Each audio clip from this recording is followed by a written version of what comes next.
sending men flying into bullfighters, to breaking bones in legendary riders, these are the 10 most reckless bulls in bull riding history. At number 10, Gashog proved recklessness extends beyond the rider.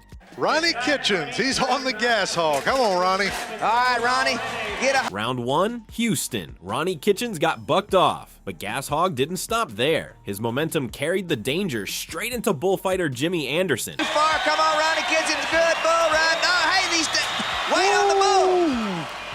I think he was bucking harder than One buck off became a two-man collision. That's reckless. But if Gashog created chaos beyond the rider, Touch Me at number 9 nearly shattered an arm in Nashville. Casey Lowick, he's from Australia. You know, doesn't know a lot of people, but a big, good look. Round 2, 2000 Bullnanza Nashville. Casey Lowick rode for a few seconds, then got bucked off. Touch Me's back end didn't care about timing, just delivered a kick and a stomp. Casey whipped into his hand right out there, almost gets back, doesn't get his feet. Oh, man. He could have broke his arm right then. He missed a good op. Nearly broke Lowick's arm with one violent motion. The recklessness was in that back end's indifference. Now, while Touch Me relied on brutality, Big Bucks at number 8 showed reckless power through elite force. Rock last Saturday night. This would be historic. Round 4, 2005 World Finals. Justin McBride, a future two-time world champion, drew the 2005 Bull of the Year. Just 2.1 seconds in, McBride got bucked off. As he rolled off the bull's back, Big Bucks' horn skewered him and sent him flying. I mean, all heck breaks loose, and this Big Bucks just gets a look at the kick, the explosiveness. A champion against a champion. Big Bucks showed no respect. Although Big Bucks was elite, Little Yellow Jacket at number 7 carried legendary recklessness. In PBR history, he's only been ridden twice since then. Michael got him again at the finals. And then Ford Championship Round, 2005 Nampa. Brian Corson came head to horn with the 3-time PBR Bull of the Year. One forward jerk turned into a direct collision. got him. This is Brian Corson trying to make his own history, and he gets. Oh no! Corson got knocked out. While Little Yellow Jacket was legendary, Dillinger at number 6 was reckless before the ride even started. Hey, he better hang on, try hard. Dillinger, I think this is the rankest bull in the PBR. He came. Western Union Money Round, 2000 DeWalt Challenge in Anaheim. Patan Thigerson called for Dillinger, the 2-time PBR Bull of the Year, while the bull was looking toward the back of the chute. Before the ride even really began, Dillinger threw Thigerson forward. Belongs to the Harrington Cattle Company, and jumping and kicking. Look out right here. Whoa, man, slam dunking. Oh, good gosh.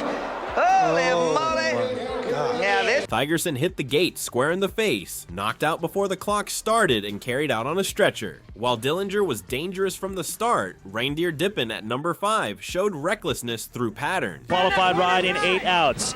Sean getting ready, nods his head. If he rides him, he wins. Championship Round, 2004 Bullnanza Reno. Sean Willingham drew Reindeer Dippen, rode for 3.2 seconds, got bucked off hard and landed badly. Zach Brown lunges out front, loses his rope. Sean Willingham goes down. Zach in the standings because His left arm broke just above the wrist. Season-threatening injury from a quick ride that didn't even last 4 seconds. shoulder or something. I know that. The recklessness wasn't in one moment, it was in what happened next. That same weekend, Cody Hart got broken by the same bull. Then the following weekend at Laughlin, it happened again. I couldn't believe it happened, Willingham said afterward. Rode for 3 seconds and my arm's broken. I needed surgery. The whole season gone because of one quick ride. The pattern defined Reindeer Dippen's recklessness. Cotton Rosser and Julio Moreno's bull wasn't just dangerous, he was destructively consistent.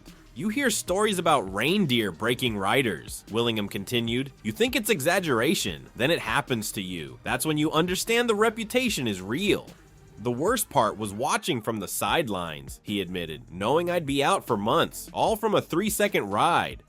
While Willingham faced one encounter with Reindeer Dippen, Cody Hart at number 4 became the moment that defined the bull's legacy. This would just get everything right for him. Remember, we talked about he's 77th in money, needs to make up some. Championship Round, 2004 Bullnanza Reno. Cody Hart drew Reindeer Dippen. The ride lasted 2.2 seconds. Hart got bucked off and took a horn straight to his left arm. Round. Oh my!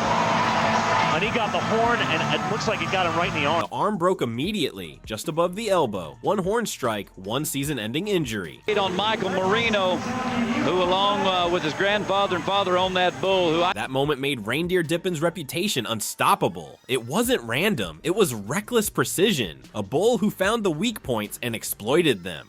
Got on for maybe 2 seconds, Hart explained. Thought I'd settle in, got bucked and felt my arm snap, knew right away it was bad. The horn strike was clean and devastating, no second chances. Doctor said the break was serious, he continued. I needed surgery, had to be out the rest of the season, one ride, that's all it took. Hart went into surgery the next day, spent the season recovering while other riders competed. Reindeer Dippen wasn't just powerful, Hart stated. He was strategic, found the angles that hurt most. That's what made him reckless. He didn't just buck riders off, he targeted them. Although Reindeer Dippen broke arms, Chicken on a Chain at number 3 bent a leg in ways that required surgery. So, you folks watching at home want to get into bull business? Today's the day. Ford Championship Round, 2008 Salem National Lease Invitational in Winston-Salem, DJ Domingue drew Chicken on a Chain, the 2007 PBR World Champion bull. The ride broke down. Chicken on a Chain bent Domingue's leg in a nasty, awkward direction. Watch his right leg here. It's not supposed to bend in that direction at all. Try to relax, we're gonna get you. That angle was reckless and destructive, not random. Calculated cruelty from a champion bull who knew exactly what would hurt. Freeman here. Talk about The PBR. Let's put the board, get it under. Domingue went into surgery the next day. Doctors put a rod in his femur. He came home a few days later and spent the rest of the year recovering. The way my leg bent, I knew it was serious, Domingue said afterward. I felt something break right away. Couldn't move it properly. The surgery was intensive and necessary. Without it, long-term damage would have been permanent. They told me I'd need a rod permanently, he continued, that a champion bull had ended my season in one moment. It's hard to process that kind of reality. Being out for the season after surgery hurts differently than injury. Domingue reflected, your body heals, but the mental part, knowing you're missing everything, that takes longer. While Chicken on a Chain broke bones, War Dance at number 2 targeted a legend. It could definitely happen for Adriano again for the 3rd time. He's ridden Sling Blazers here. War Dance didn't just wreck a rider, he wrecked Adriano Moraes, one of the greatest bull riders ever. The horn caught him in the face, multiple times. Not once, not twice, multiple direct strikes. Watch that right horn there, and there. Right there. Oh, I just hope it missed his eye. Moraes' left cheek shattered, eye socket fractured, surgery 2 days later in Dallas. I think and I hope that it got him underneath.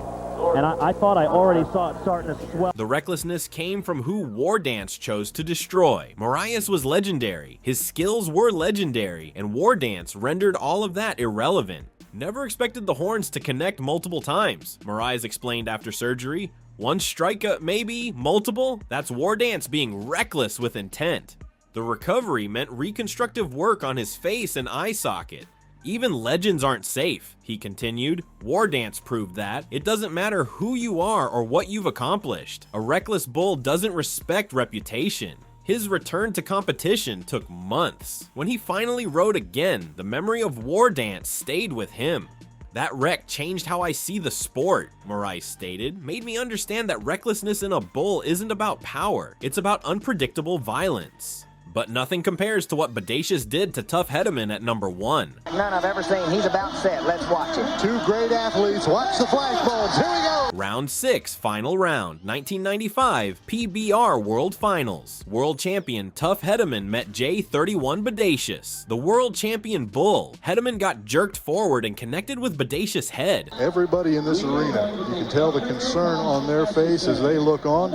Another shot to the shoulder, bounced around on Bodacious' back before getting thrown to the ground hard. They brought a stretcher. Hedeman walked out on his own power, but the damage was catastrophic. Bodacious is the obvious number 1 because his reputation is recklessness. He wasn't just powerful, he was feared for how he jerked riders forward, broke their timing, and turned champions into passengers. Thought I had a shot, Hedeman explained later from recovery. Bodacious had other plans. Jerked me forward and everything changed instantly. The wreck was one of the defining moments in bull riding history. Officials gave Hedman the world championship because of his toughness, despite bucking off. That decision meant everything, Hedman continued, but Bodacious meant more to the sport. He was the fear everyone talked about.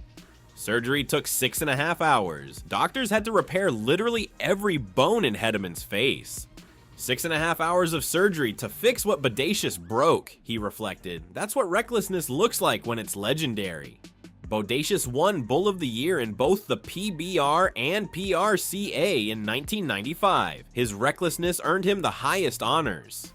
Bodacious didn't need to prove anything, Hedman stated. He was already the best. What made him reckless was that he broke champions anyway. That's the legend. These bulls showed recklessness in different ways, through chaos, through precision, through pure dominance. But they all shared one thing: they didn't care who was on their back. These bulls didn't respect reputation. They didn't care about timing or skill. They just destroyed. That's what made them reckless. That's why they earned this list.